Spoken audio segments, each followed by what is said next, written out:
এই ভিডিওতে আমি তোমাদের সকলকে বলবো তোমরা কিভাবে গ্রেস নম্বর পাবে, কারা কারা পাবে এবং কেনই বা পাবে। ঠিক আছে, গ্রেস নম্বর বলতে আমি এটাই বোঝাচ্ছি এক্সট্রা মার্কস তোমরা কারা কারা পেতে চলেছো। যেমন কিনা আমি তোমাদের সাথে আলোচনা করেছি যে 5 নম্বরও যদি পেয়ে থাকো সেক্ষেত্রেও চান্সেস থাকে যে তোমরা পাস আউট করে যেতে পারো। তার জন্য এই রিসেন্ট দুটো ভিডিও তোমরা চেক আউট করতে পারো এই ভিডিওটাকে দেখার পর। মূলত ভিডিওতে আমি তোমাদেরকে এই সকল প্রশ্নের উত্তর দিতে চলেছি, কারা নম্বর পাবে, কেন এক্সট্রা পাবে এবং কারা কারা পাবে না, সম্পূর্ণ বিষয়টাই কিন্তু এই ভিডিওতে আমি আলোচনা করব।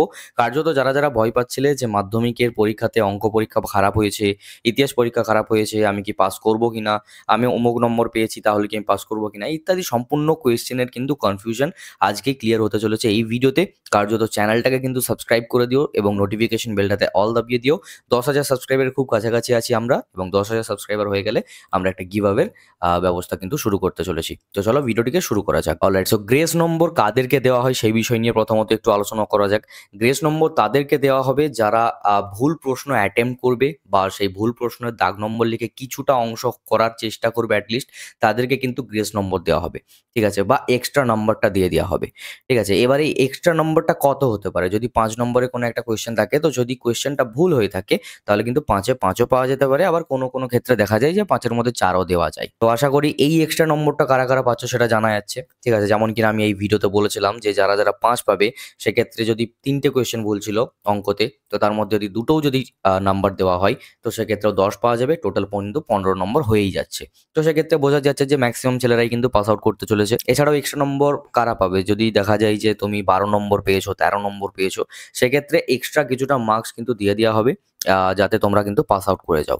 তো এই সকল স্টুডেন্টদেরকে গ্রেস নম্বর দেওয়া হয় বা এক্সট্রা নম্বর দেওয়া হয় যাতে স্টুডেন্টরা ফেল না করে যায়।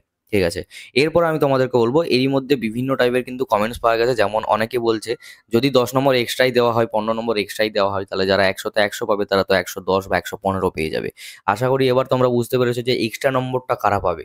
যদি কেউ 100-তে 100ই পেয়ে যায়, যেটা খুবই ভালো বিষয়, তো সেক্ষেত্রে তাকে এক্সট্রা নম্বর কেনই বা দেওয়া হবে? সে তো ফুলফিল করে ফেলেছে পুরোটা, তাই না? তো যারা পাচ্ছে না বা যারা ফেলের সম্মুখীন হতে পারে কেবলমাত্র তাদেরই কিন্তু এক্সট্রা নম্বর দেওয়া হবে। এবং হ্যাঁ, যে কোয়েশ্চেনগুলো ভুল ছিল সেই কোয়েশ্চেনের মার্কস সবাই পাবে, সেই নিয়ে কোনো কিন্তু সন্দেহ নেই। তো আশা করি তোমাদের সকলেরই মাধ্যমিক পরীক্ষা ভালোই কেটেছে এবং পরবর্তী জীবনের ধাপের জন্য এগিয়ে যেতে তোমরা প্রস্তুতি নাও। কি কি সাবজেক্ট নেবে, ক্লাস 11-এর কি সাবজেক্ট নিলে ভালো হয় সেই বিষয়ে আমি ডেডিকেটেড ভিডিও খুব শীঘ্রই বানাতে চলেছি। তো আজকের এই ভিডিওটা এই পর্যন্তই ছিল। ভালো লাগলে লাইক করো, শেয়ার করো সেই সকল বন্ধুদেরকে যারা কিন্তু ভয় পাচ্ছে, যারা বুঝতে পারছে না যে তারা এক্সট্রা নম্বর পাবে কিনা। আশা করি এই ভিডিওটা দেখার পর তাদের কিন্তু কনফিউশন ক্লিয়ার হয়ে যাবে। আজকের এই ভিডিওটা এই পর্যন্তই। ভালো লাগলে লাইক করো, শেয়ার করো, কমেন্ট করো এন্ড সাবস্ক্রাইব করো। নোটিফিকেশন বেলটাতে অল দাবিয়ে দিতে একেবারেই ভুলো না।